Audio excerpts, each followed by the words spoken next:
$19.5 million no see a move 15 million ya the fidi at least $15 million ya the fidi at least and $4.5 million in so ya the accreditation we honorable Koboyomi or say $19.5 million na ni aboso say ya the move $15 million FD at least on bar games na fi $4.5 million in so no ya the accreditation ya be baso na the banter between the Ministry of Youth and Sports and the GBC no and the aid to the sports minister Jamadin Abdullah Echima or say or call on the Director General and the GBC Professor Sir Amin Alhassan say Omra Bonchi no mepa sports minister nechew say obekan sama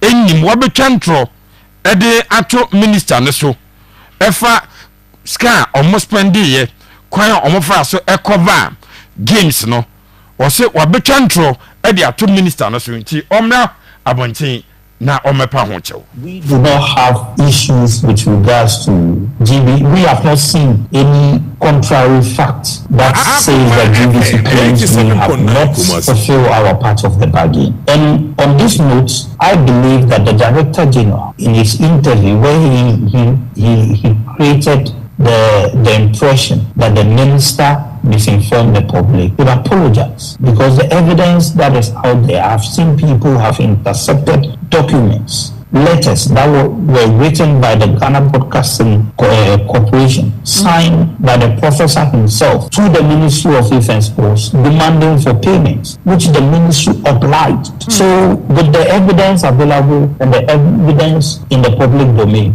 I believe we should be asking the Director questions.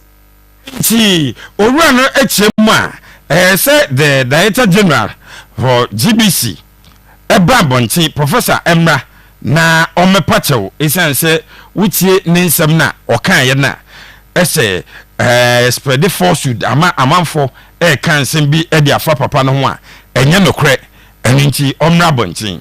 Na Member of Parliament Edema Nigo Pram Honorable Sam George enso ede nsem bi atuja na Sam George enso se ono de na sem nyina ni the Director General ede ma GBC prof ensam na bonchi biu na die ntia sa document bi a aba bonchi no a obeka ya ye bebubo document bi eche die ntia aba bonchi ni afi comment bi a wan meki ene nyema bi a ode be kire the PAC Public Accounts Committee no se papa na babonti na or the further clarifications ever. You just want to look at the documents that are coming out. The Ministry of Youth and Sports has put out the document that requested them to pay the $3.5 million. Now, if you look at that document, you realize that there are five other companies mentioned in that letter, signed by the Director General, Professor Amin Al-Hassan. However, in Professor Amin Al-Hassan's letter to the Public Accounts Committee, copied to me as the member who asked the question, he stated that there were only three companies. So the question you want to ask is, why did he leave Positive Communications that he requested $20,000 to be paid to? Why did he leave that out of the letter to Public Accounts? Silicon House, $165,000 he requested to be paid to them. Why did he leave that out? So you clearly realize that Professor Al-Hassan had not been entirely honest in his letter to Parliament. Now, the questions we need to ask ourselves is, on what basis did Professor Al-Hassan arrive at selecting this subcontractors? What contracts did he sign with them? What were their obligations under the contract for which they were paid the varied sums that they paid? That's our taxes. If it went to him and he authorized payment to them, we need to know why. And if all of these monies came through GBC and were transmitted, and same was transmitted to these companies, why did Professor Al-Hassan in his letter to Parliament and to myself state that the minister's comment on $3 million, in excess of $3 million, came as a surprise to him? How is it a surprise to him when he requested for those payments to be made? Well, questioner, Honorable Sam George, Ebisa, na Koboyomi voice no was $19.5 million. A move 15 million. Yeah, the FD at least 4.5 on accreditation. You're spending close to 240 plus or 245 million United States dollars, right? And out of this, we got to even know, for instance, key among them was a whopping amount of $15 million, 87.9, which amounts or works to close to or a bit over 226 million Ghana cedis, being how much was used to feed athletes for 18 days for the event. So you realize that some of these things needed to be investigated. We wanted to know how many, athletes actually made it, how many actually got registered. In fact, we need to get a report generated by, for instance, the games management system, because the system must be able to tell us how many actually, registered and actually came to participate in the event. All these details we will not know. Even the games management system itself, it's the cost of putting that together. And as to whether the standard we all know, or anytime you go to some of these events, either at the continental level, Commonwealth level, or at the Olympic level, you really notice that if you are even a journalist, that is going to cover the event, the process you go through, even the accreditation process, and then your tag that is given, the quality tag that is given. And we didn't see any of this. But you know how much we spent? As we were told, it's $4.5 million for that. And so what actually went into it? And so I've even written officially to Attos, so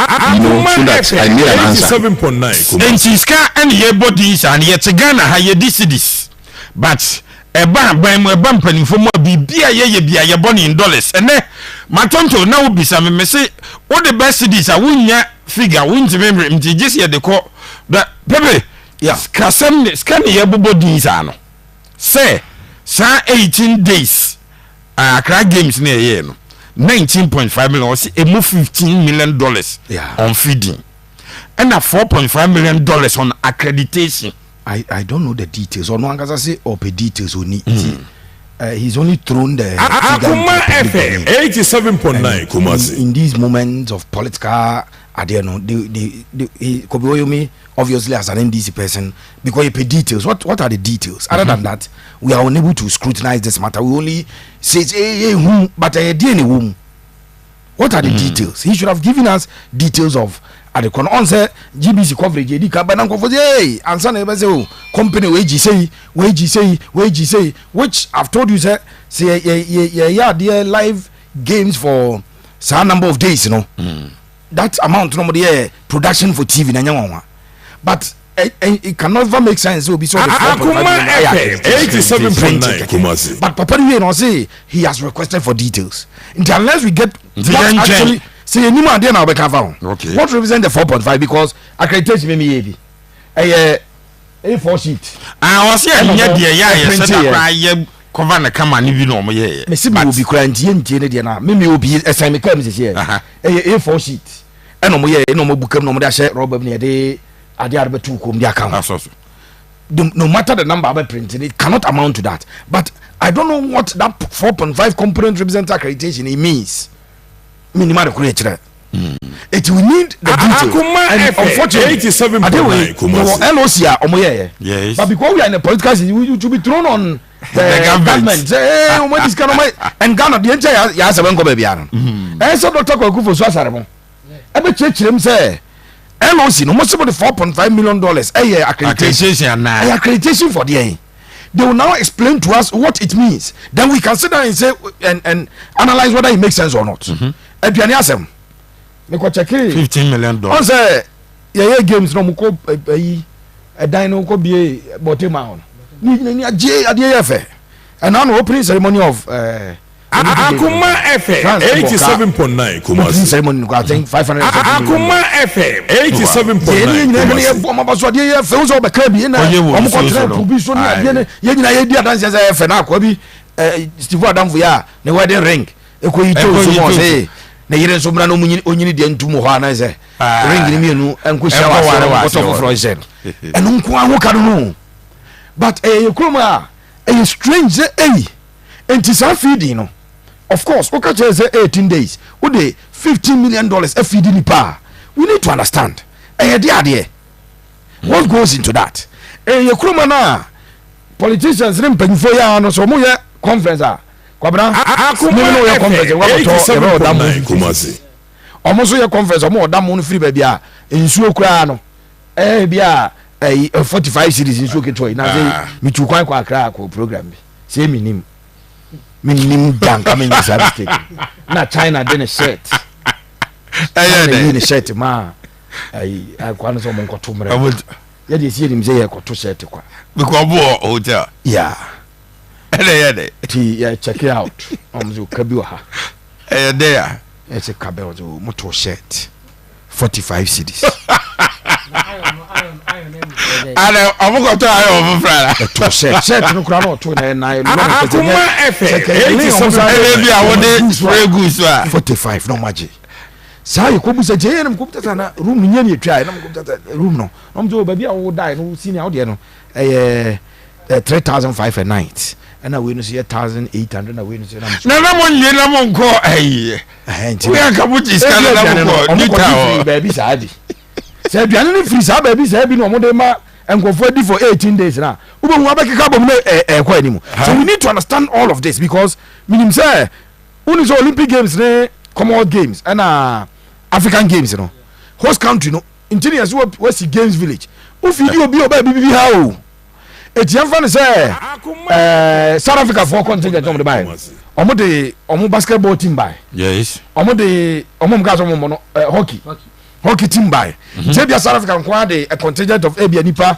pachome ebia nipa 400 de buy okay say nipa 400 ne omo coaches ne omo bibia no na wo video omo enti ye pese hu details no omo ko bo wa my information pa but information also supply mine so scanty say based on it say oh ya analysis be be a I'm paying that work vivi because ubebusa say $50 million ye did say dey ngwa no mudi ye aduane ban ye ton he but ubebusa so we na uni the actual information how many people njono abusa say how many people no mudi video mo ejono onimo onu so busa say dey ebebusa na ya and it makes it difficult but generally I think that amount for me from the outside sitting from here it doesn't make sense more information beba na say yeah 15 days and kada bia udi $1 million $1 million yeah be 160 billion dey bia ne kwa ne ton sa enso be nkwa drink be nkwa accreditation ne de no kwa accreditation me say me de semika me kwa ko ya baba chefo hu semika m China na kwaje bai me little China more sheet na ya me ya cover accreditation de bia me apply for FIFA accreditation de bia me de Patriotism channel de bia ba so show the quality of CAF accreditation we here for Afcon me de now show de no mo ya na paper na mo ya sa na mu say sa you anga some import we for sheet o ka see start here no obi wini medana no ma print for sheet mo na better ho ya kan once mo ko print e camera ya be bo change no enti we need a lot of details and people should not be directing their way to the politicians. Sir, we cover people for nothing. There was an LOC. An LOC for the draw budget here be about this kind of my but on say for political expediency, you put it on your opponent, say very simple. Uja MPP for now. Omukoko fa ye ko Commonwealth games ba ko bi and NDC mokai. Ya isi akoto ye jesi work kantamanto ya almost ba be kan no na da bia na yira asem no but ese mpanyifo be chechim che kwan amode okay iska mo de yeden so mo chechim ma me na me homra sesi a me na no me kacha mo se GBC boss yes o mo peso mo ya no mo pre ni to asem enna sesi a yes o me pache yi me da me ho aba sa issue ne ya da issues wa hanche folk ayo mo first training wo Togo ye be wram asante ko ko ase ye den ena ekoso wo ho any other issues ni na ye ba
Akuma 87.9 FM. And Jay, and this banter APA between the sports ministry and the GBC. Say Jamadin Abdullah no ekasa ana oye an aid to the sports minister. I say Papa Negu minister no fin to amra bontin emepachew. And some judge and so can be say Uriano, yes, documents be the NTP near the that's so some way, yes, eh. Yeah, Shadan Shay issue, no, you perceive the fab near ya near Jana, one na I foolish case. Honestly, on this particular matter, me feel say and Sasanka he drew Hakura in the first place. On this matter, me feel say Sasanka drew Hakura in the first place. Sir, because Ghana ye the host nation yes USA. If you say kwanya any serious country and the first one generate sika from such competitions baako selling the media rights. Enti say una wo organize saade no ti say Olympic Games ya e course for France Ari enye France for na do musika koma we sky ni one say monyi nkotwa no man for bede enti sky for the 2 million neba we mu the 2 million neba we mu the 3 ba was okay any 3 de no wosoro enti me magicika enti mu betwa eno sa nipa ni betwa ono na bo ni kaye bibia ditwa o de ane say fast one na was 2 million 3 million no waje enti me feel say bi mpo na was nkaye ye na nya say ye na ye say yisika dia komo obi say monyi na mu fa nkotwa enye ne yesi yisika say monyi na mu sa fa nkotwa ma ye me hore busuo besi na me menti ase bia no obi anye interested so bia ana say utia minister papa no che say ese amount na ban ya GBC de na wo form 105,000 was it the list omunya na ye $6 million nti GBC de na ye 3.6 nti ese na wo form ena no mpeso mo de build legacy bi e de ma GBC omo wokekan se muhunu bi sa we nya legacy for GBC asem enye legacy for GBC asem yawa in February 2024 and the president of the land Nana Addo Dankwa Akufo-Addo his excellency eka say sa tournament na say competition na ye be Ghana ha no the expected audience is 2.2 billion people. The following month in March and the sports minister also kind the same thing say they are expecting an audience of around 2.2 billion people. It is all such an event nipa 2.2 billion at the estimated audience. Can't you sell the rights? Can't you sell it? Ghana Premier League de bia ni abre na ket mumpe yimra sponsors TV right mumpe papa Ghana Premier League na busuya audience expected audience na no even 100 million no 100 million because no mostly Ghana for ya na Ghana ye do na yesay be 35 million and 40 million no granyo obi na bewe enti Ghana Premier League na busuya na audience no 100 million but omutimi ye no makwaji 2 million no makwaji but we no ebusuya na expected audience no from the president and then from the minister say 2.2 billion ebusuya such an event or expected audience over 2.2 billion o say unyo bi anton TV right ni mano unyo bi anton sa right ni mano enti me dia me sa de we me feel say na say nki eduru akura in the first place eno na nchen say yes ye ma GTV for sika say monyina muntwa man ya it means that feed no yen dia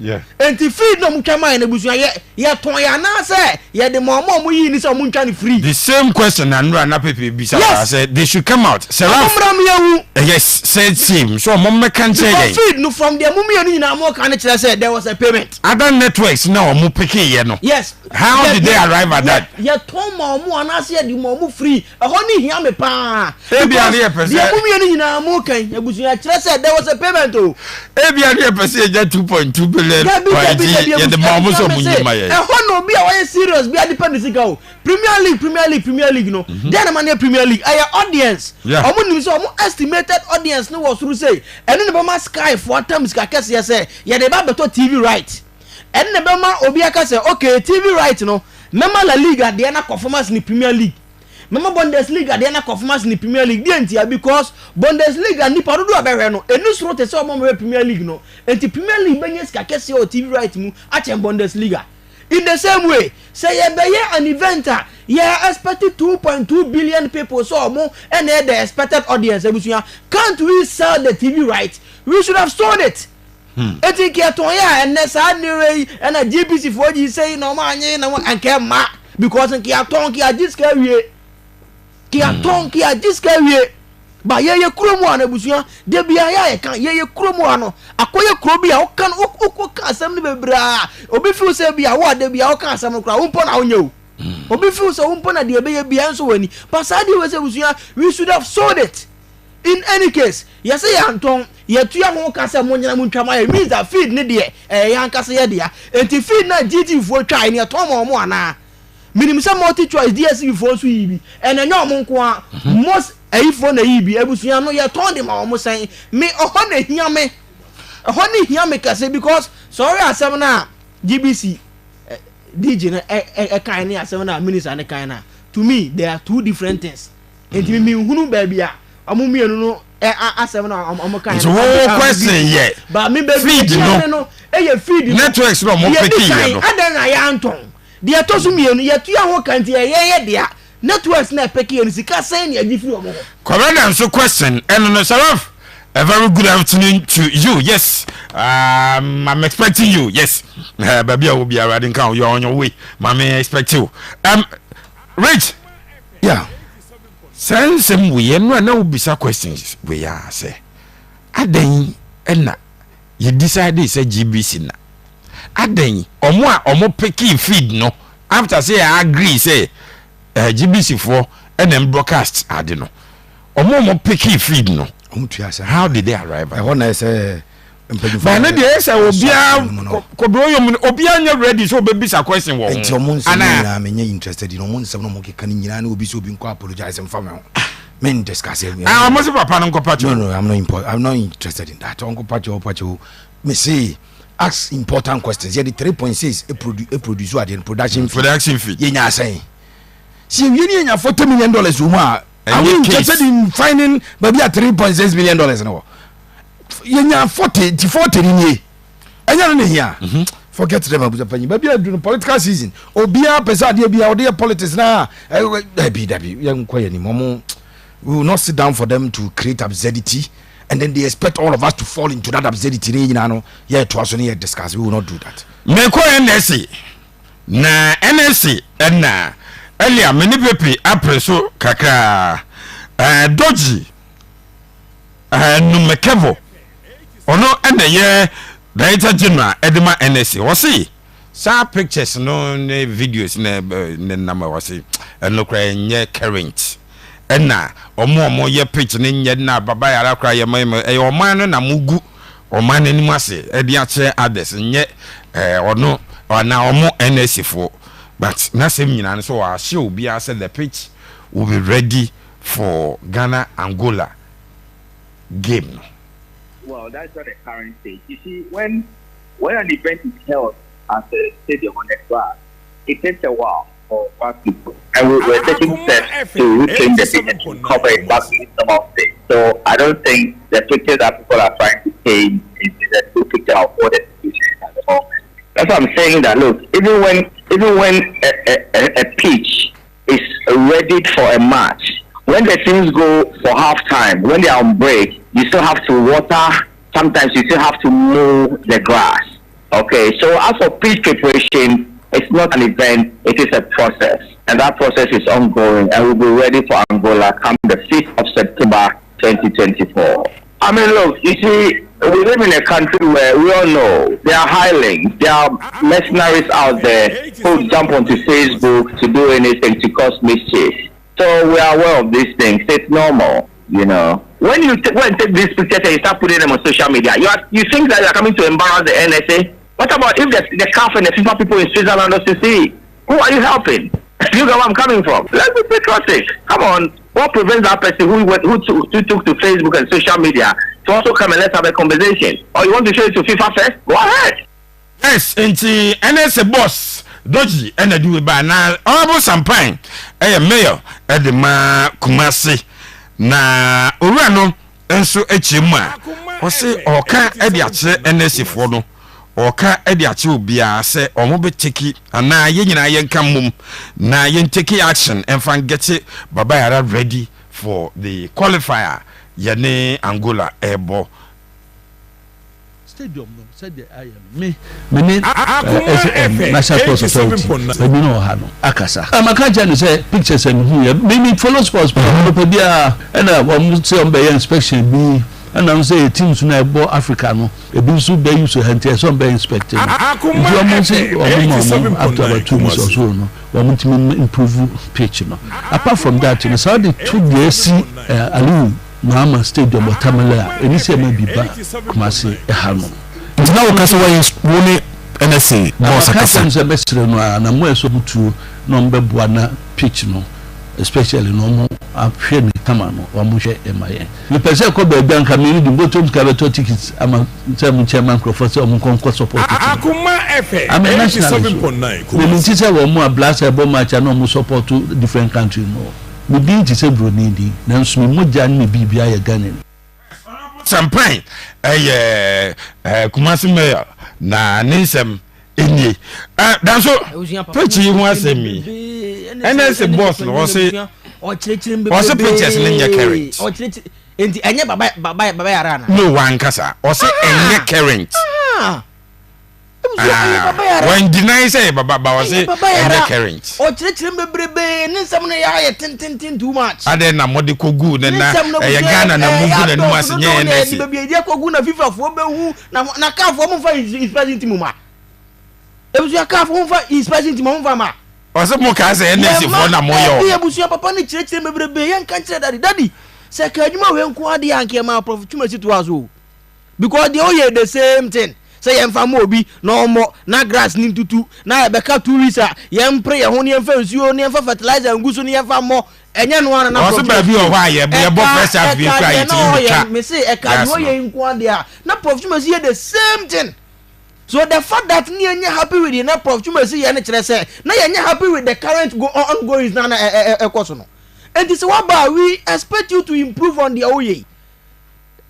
And then me read videos be amode and na wo your Facebook can kana ko so ye di tu so guso e busu o enye 3 o'clock ya na omo e busu ya park hwe ase ha unhu se ase ha no any fifu o de any different so mo we e busu unhu se kala obviously enye different o se enye current hwe e busu wa se mo se enye current hwe adini ewe we any yare any ebusu any yefunu yare any ewe o se we enye current na dem biem na current ebusu dem biem na current yen kan kura nkyere ye ho wa he was talking about patriotism ebusu patriotism ne say ya de aban ajapade ajaw hweso ye entwe mane nsa ya nsa eno ni patriotism o dia wo ye no daddy umom na wonye patriotic sa de no wo say no wan kasa wonim sa wo say no nenso wo ye any mom na chese onu daddy dia oya no unya patriotic ya we stadium how many times the muzu yanka ho asem how many times na bia yanka Baba Yara we enya otramodi na ibia pitch no kra na even pitch no kra no en said anya papa sa but eno be hu no mo dia ma company we no mo dia be mo AGM na dia ma asori we no mo dia ba be ye mo program yen ebuso na oni na nansen stone boy ko ye program bi wa kra ne supporters ni bi akwa bi di moto kan ho so sa na bi pipe to ani ade wo so ade a ye be wie sa prepare dia ko football eno na so hu na so ko kan panyi na oda ade na no ne say un mom na onye patriotic me dwene sa asem no buso me nti ase me dwene sa ade no buso me nti ase enti say pitch na buso anka ya anka mo de sa tanka we ni papa eguso ade ko aye water enti hwinsi ya ko mo de ni papa bebrebe we se baka eguso we ebi na gina ba bia ho tutu no mo hwe no ebi na gina ba bia ho tutu no mo hwe no ade ba ko ebusu aye water we nipa be de ono nyina gu park na so di entia it means that omo nkasa gitum se bibi wo ho enye enti papa no onya asasem na oka patriotism no ene de ye mum ye ka na nya de ono mum eye no patriotism na ene de ye mum ye ka in any case kumasi mayo asema na papa naka abo sampan ono so agi atum se ade na ekoso wo ho no sei na tie enti ono so ubetima ka so ono so ebusu onye patriotic na let's be honest with Krumwa. At the end of the course, Ghana for ya ka say yeah, been a opportunity yeah say na the constituency for no ma to ma yedi okwagina ya na ma na 7 vote we so okay say yeah be a pepe say for no ma yedi okwagina ya na ma na 7 vote. This is a good start. The same thing no.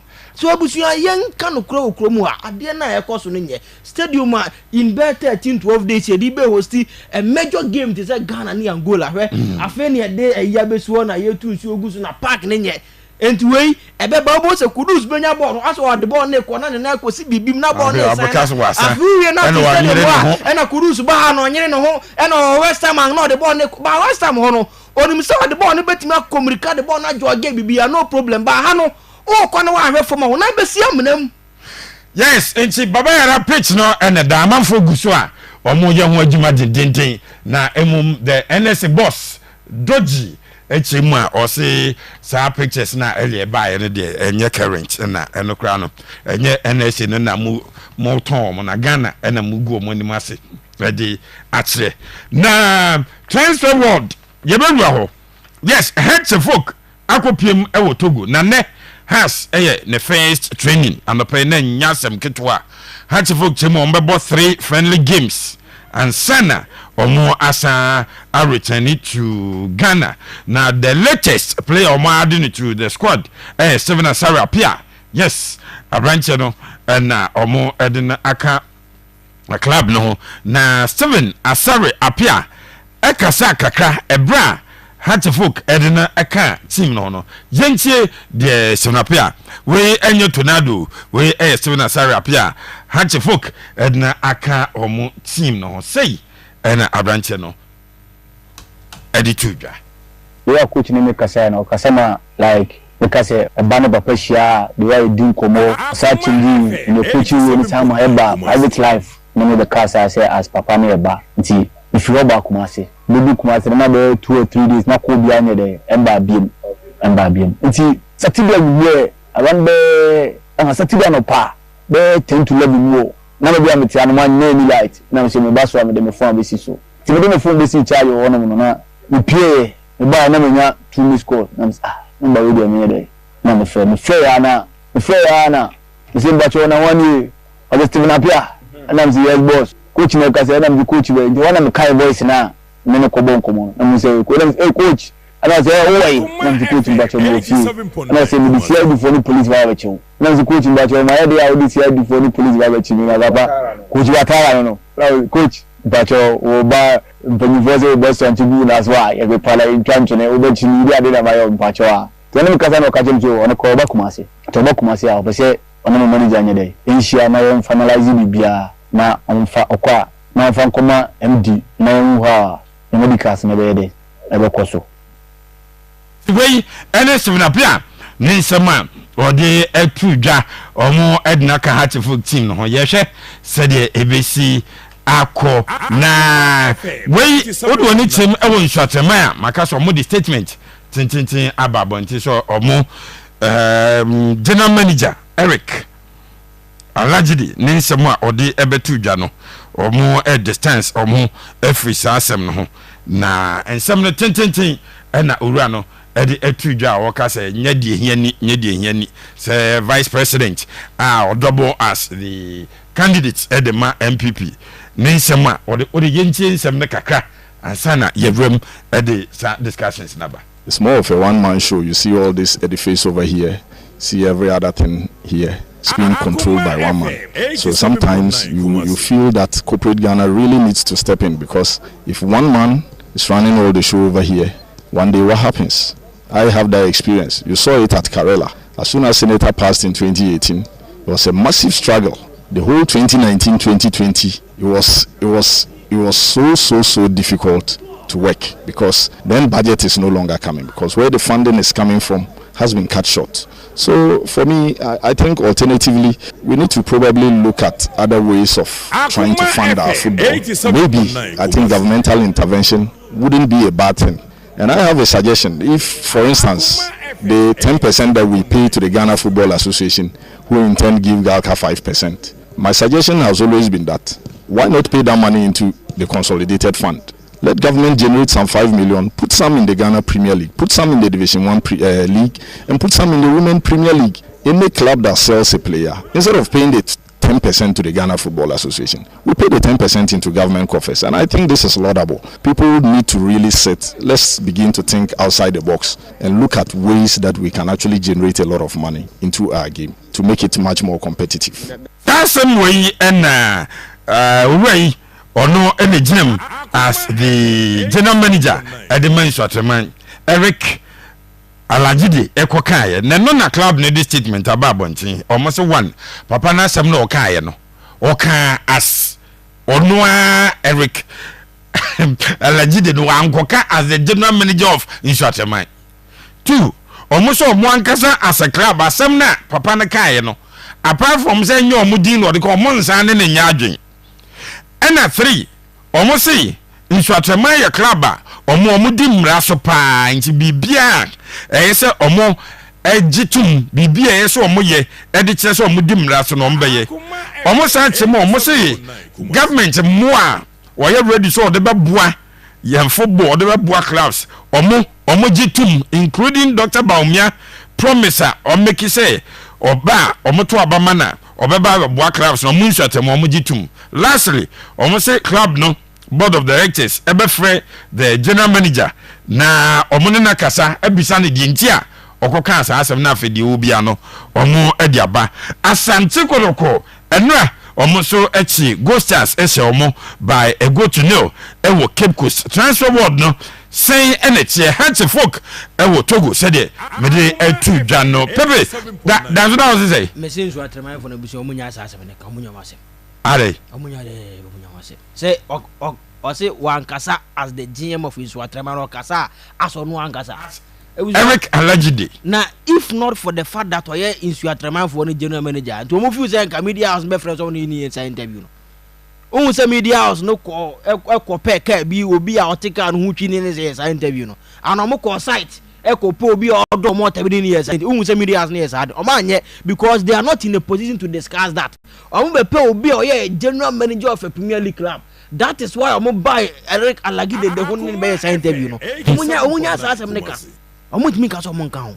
In any case ebusu na asem na waka no meti asem ni di na me hunu why Nsoatreman for person omo distance omo free sa asem no asem no in favor omo gin asem ni tum na GM na se derby asem ni favor Nsoatreman for no omunya za asem ne favor unim say ona na kwaka na baabi na say a producer akora was audio no say ball no a wo ye na ye kan kwa no bo na ball no kropo so ojai ona na kwaka sa asem no ana ba ba omia so oba obeboa ele manager ne so ofena asem so da je no mo so omo je de ba omia kan tum obeboa no ye da yura ba omia se so we ma clubs no mo obi abas e ya de papa so tie Eric asem na no kan and ebusuan ye hwe Nsoatreman kura anya nanse ye na pepe be yi omo new bus bi kire ya conference is a conference no enti Nsoatreman fu betima hwe Nyankopon no maka kire sa ade ehi omo ne e bus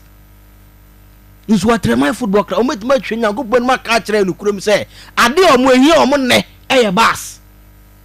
Can they tell us in the face I didn't hear money pay bus because some of the bus and some more old one or and omanya new one yes a kitchen conference room one when in our and is a musi one kasa semina ebusia me wonu why Nsoatreman for no person ma semina papa ne kan look as a bus statement minim Ghana Premier League team and only bus the last time me kai was Burger or Stars time and on Burger bus no more canon so there Kroma obi Nsoatreman de no kro emu sai electronic bus na ebusia me say ade Ghana Premier League teams ni hia nne no enya bus o opa fa sheet fa pen fa ma every Ghana Premier League CEO so on tre ni o me hia no na we say why na be twere bus ya betre me ba na me boss ya bonso uso ansa ya wo Virginia e di nkomo e ba sa electronic bus no papa e ti say aeroplane o je say nam fom ebusia Premier League teams me be park e twida da no mi ntia omunye scanto hu fu betufu Premier League clubs me bre be park e twida da no because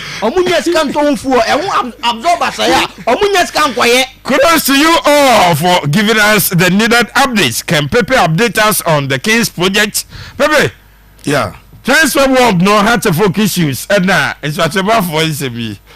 ya kofa se babo mame nye ketewa bi wo has ni so yes has a pm wo memra kotoko ne Blackstars nsem no so na abusapani across folk eye pa so mo free omo base akoba bi fofo so mo koye campaign no coach Watara o adwuma ye pa na has asem no ne ka kana has supporters no nyomu nyina bia take posture say ana kotokoto play am so ya de ye de etobi am say na minim sa nipa ko no say eno anka kwesi ese ade no obodo o le be wo show yi so ade no omodo mo kotopo nam so wonka play abe no makoto nti wo de o mo hwe nam so opanyi nti has players no mo assign mo no wo sha se o kan wa sem bibribe a na supporters ni bi nyom nyina ebi mo agitum say the standard of us folk makacho say bizapanyi some boys no ma form the BB United soccer for souls those are boys as a house no ejina brane na de o mechema eboa pa house na jina na so na wonya one boy bi efi kakra one bi da bi nya kakra be ba ko pe ana betimi de awuram za na ebo nanu mi chire so last season kwabra player ba ko din wo wiase nyina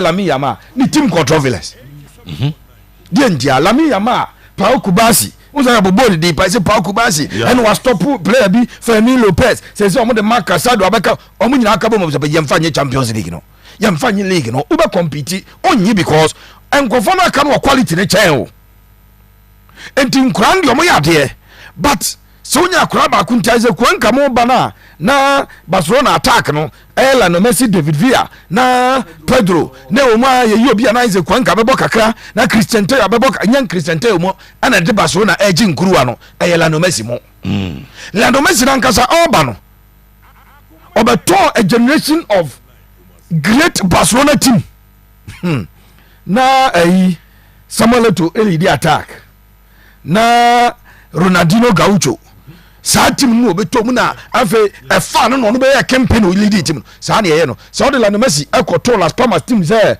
Lionel Messi emfa Las Palmas emje Spanish Liga no ko nya bujapanyi but o exceptional enti yes coach no ehia so ya adwuma na unim one thing abujapanyi this season coach Abubakar Watara kwabena edru say pressure ba ontimi nyine hu mfiri mu da house of folk play bi o masan ni bia shankiki na ka say o say coach na frɛ no sa story wo ka be ya ha ma ngo nkofo pepe coach ni ma kumase na boy ni ka say coach ni ka che so oba be hia na kumase a enti Stephen Apia ono na assign no me ka che boy ni e frɛ no Kwamra Boateng sisa ne nioma efiri yoma coach tuka anajo 11:38 na coach frɛ no coach ya no sa na ba camp Aboso Messi coach enti coach so am pay onwa NS press you pay I say Chelsea mo asem bi pepe Enzo Maresca no bibi ozo me na mekae me na msim pewe enti na bema nkofo ne yebo tara mo ye pepe yebo kakra na nkwani mo amba pam no na Chelsea for pam because on the case yemfa press no wanti ma fa anya adwuma I think that coach no ebe hia atmosphere obetimi e dia prepare boys no e dia prepare boys ni na ebia season e shase a makacho bi na no kwabra eka no Hearts of folk season we there's no way Amede has ever told me favorites to win the league and yet because me has asem because me will be a deep ball chiache and me nim say the ball but the surprise factor is has made to abeje but surprise you don't predict surprise and you as you predict surprise e bia na chira na kwabra da so e billionaire etino na wakoto Chelsea so any possibility but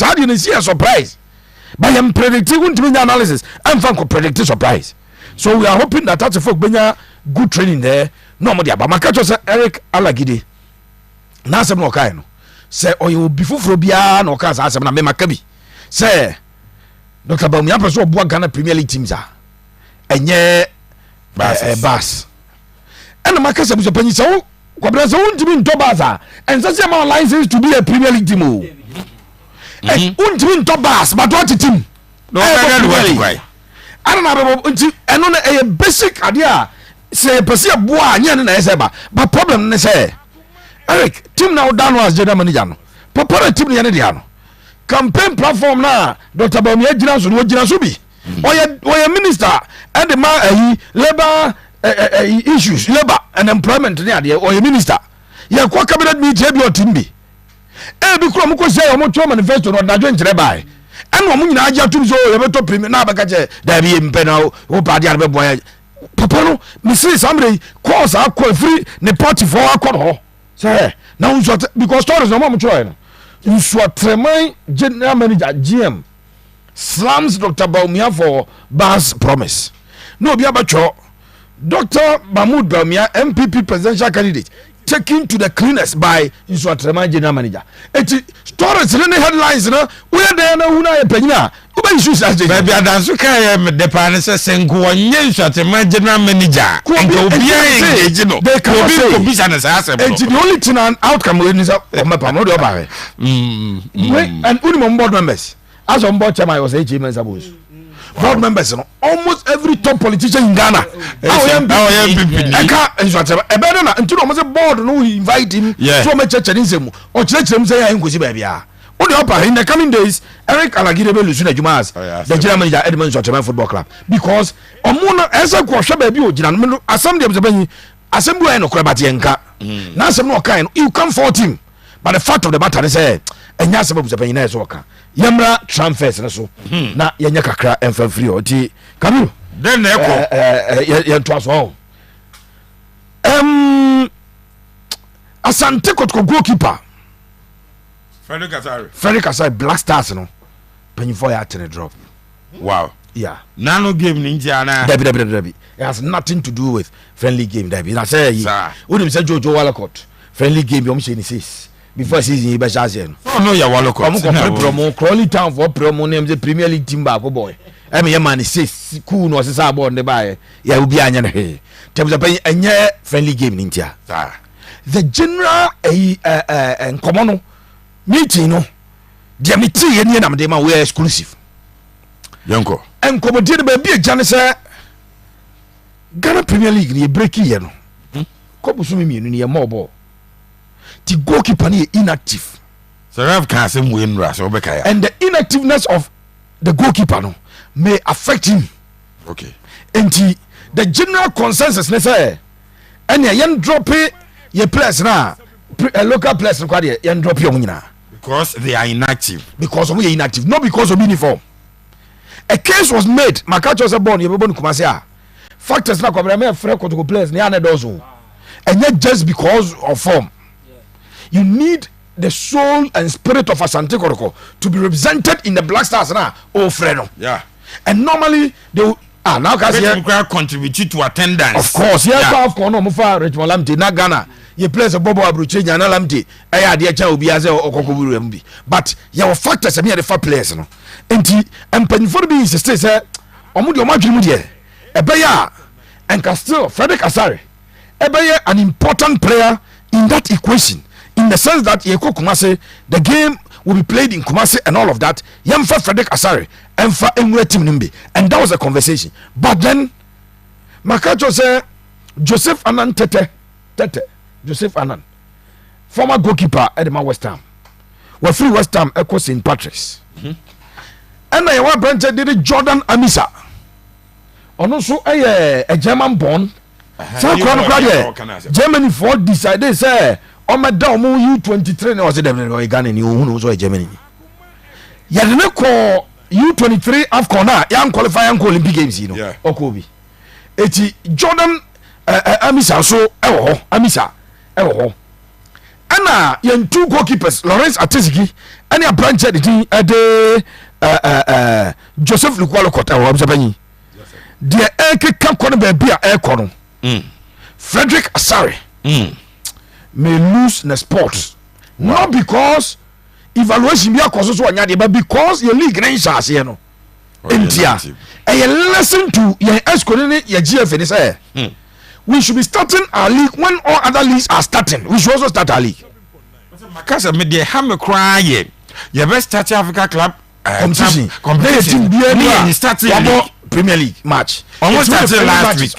Last week. omo ko return leg first leg no ubebo ye now we starting league Ghana Premier League and good how active are they and still me the program no about this season now you better repeat it we need to start the season and end around May say May na league ni end na May June ni akoba Champions League no yeah and in May we can use June July August then we start our league so that international breaks on calendar we play the order and next year you drew September early September you better break November October near breaking November so 3 months in an international window you dey international games it is a window that we know our league should be in a way say the Penyoka say about 5 games I Ghana Premier League and sorry keep 5 clean sheets bia Nsoatreman goalkeeper Africa plus league omabobe 8 games we keep 6 clean sheets consider by 1 say Samate's goalkeeper go fit ba ono wa ball Champions League games by 4 and we keep clean sheet miensa Ghana Premier League 5 we keep clean sheet 4 the coach will begin to focus how to for goalkeeper Ben Mensa last season only keep most clean sheets in the league 16 Benjamin Asare Benjamin Asare ya say league say bia about 8 games okura 7 clean sheet coach na give babaso because normally 10 choice goalkeeper no Blackstars no and then likely so yeah so it is something that the away from continent the Chabreso and on your say any goalkeeper you consider for your local Blackstars yes and now you under 23 no SSR goalkeeper begin to get experience at the highest level because on the but on the team near training now and man international exposure now or come matches you kwa no akobi it's a man exposure no unfortunately league na enchas here it Frederick Asare likely say obelusu na sport no am yes sir Abraham Jerry de Shaukan Mohammed finally yamfa emma yana chief finally Shaukan update ne say akodan de bond onimbo waka obi obeka omo ma hwe ni nyina so di ne ho adas oh say unse dey me ka say bi ma prof cry offended kakra o say na say dey make me pass here locally here say he boy efe Shaukan any obi to say Emmanuel Ntwi they are not meant for the local market you ought to be frank enye ahada say nkomo bobo na bisapanyi and Shaukan Mohammed na Mr. Nicholas Ampon say bisame na ho asem also up the latest akere obi eso communicate di kire ni bia say Shaukan free Ghana ene anadwi wow that's say ebetu anadwi into 12 midnight Shaukan you react na mu nti obi obetu 12 9 pm no I check in say 3 hours international flight we check in 3 hours 80 bebo 9 pm na Shaukan I check in ewo Kotoka International Airport wow Shaukan asem no mame ma details no Kotoko proposal no 4,000 Ghana cedis first year 5,000 second year and a 6,000 second third Ghana cedis yes Ghana cedis 4,000 40 million 50 million wow 60 million the first year 40 million second year 50 million third year 60 million and you bad cry for a 21-year-old. See a mouse says he cannot ever your ban level on the born or born a day can we for more. They uniform clubs baby. Baby I know 1 2,000 in uniform cry. I say but uniform branch and a ball any level I know I could uniform there be uniform. And that was why Kotoko could entice him because there's no way Kotoko could entice him because baby all 4,000 Ghana there. Baby all or $8,000 a month. Kotoko cannot entice him. Wow. Oh, go to Tunisia. In fact, no, my league na say was return here there no. We no free ma kono okoro bia mfa national team bi. Ba ho de so nso kwa mo bi. Eti Ghanaian teams maka to so mo so wo trump card kakra. Ah mo de negotiation. Only say and na bu so panyim say player ye free a. Ghanaian market ren ka player no e dreams ho. Hwe kwabra boys ni ye free pe na agent na ba we Tunisia di na ni paper bi aso krata bi aso. The agents were also waiting for him to be set free. Yes. No, mo should I present your free na branch ma me fon to just say ni case no kon ye no. Kotokofo eyusu Dasoberi ene omo lawyer ebo no. Na Aduana Stars enso na Najima Beduso ama lawyer ehwem kire no kwa akase yi. Enti two teams ni. Na Aduana enso pedo. Of course Aduana kwa de wajiska kakra. waje ka e de ahye no and his car here pa enti Shaukan deal ni nyina ne say adana ya breaking news no say boy no anya a floating status say a free agent no ana player agent any FIFA agents started oh any me wo club bi how mo pay such a midfielder on 5,000 no be the aba 6,000 wow in fact one deal from Portugal a second division but here they were relegated them to call from pa they were ready say boy no on my man close to 2,800 euros a month Portugal so omra o hana we dia bebom Tunisia dey na last minute enya hokra na nko hwe France and Portugal okay and after that dey man because boy no ni managers no aso mo yados ne bra panyi e na man ba ko bo obia eti ba ko ne na na akodi nkomo akwakire ama commitment kakra ba ma o ma je tum se so betra local bobo aduana ade ba ko ma akra na akra yes ade no sa o mu hu ko ba fa so ka je aduana for say omo ko nyambo ko bokotoko because omo ene aduana ko animu e chai kotokode no they were just waiting say ye propose ama no yes na wo so obo Ghana Premier League no je best player kotoko be 20,000 so ko bo Confederations Cup na Champions League na o de kotoko edu semi final omo ma no another $5,000 or so etie here sa contract na say na penka mo ye ne manager performance enhancement bebre wom uji we be ma we uji we ya na fe stated salary ne dey eno da ho yeah but Shaukan met me I confirm say he will not be playing in the Ghana Premier League wow Shaukan ebetu e dey free Ghana ha ene na how much yeah 12 midnight no na say odneni achirema he is going to Tunisia no or kwa sign contract no akobo ball e wo Tunisia ho e dey ama agency na mo edene nam no sa ene the latest update e wo Shaukan e dey no asante ko epe other options enra omo frɛ in fact anya ko IMC for no but Safu Jemfi na frɛ Razak Kasim because we number 6 okay it was frɛ Razak Kasim so echina ono so ne flight to or ko Ethiopia send them come from ma obosum ye dwam or ko Ethiopia ho no nanka has Razak Kasim onya obebo has sika no enya nuru 10,000 Ghana cedis Ethiopia for no man $4,500 with $1,000 as bonus every month. Yeah, Eddie Morrison call ye. I be go see $5,500 a month. Eddie Morrison call ye. And now mo friend na ono so cheche Safu Jemfi black president say oh director we sorry. Me call eti dia ko see players so many free agents dey Ghana ha. Eddie.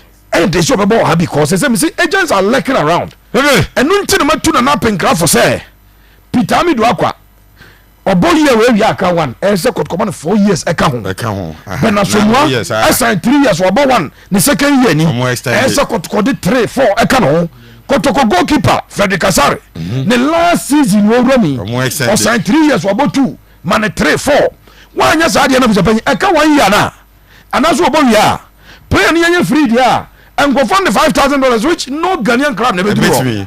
That's why I really like you, Pepe Suarez. We won't condone anything like that.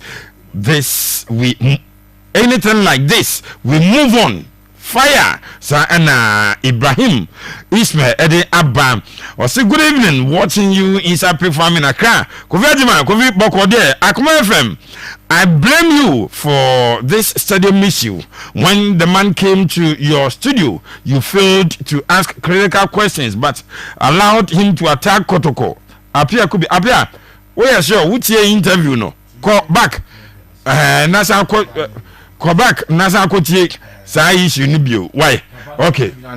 At a point, na ya banter. To me, kwara signal say it's okay. Allow him to talk. And we allowed him to attack Kotoko in what capacity, in what way. We asked him questions. Or say, Kotoko he was expect to say Kotoko no one negotiate such message and say yeah, munya fair. What the fact that you Kotoko Nina does not mean say okay, what are you to ask?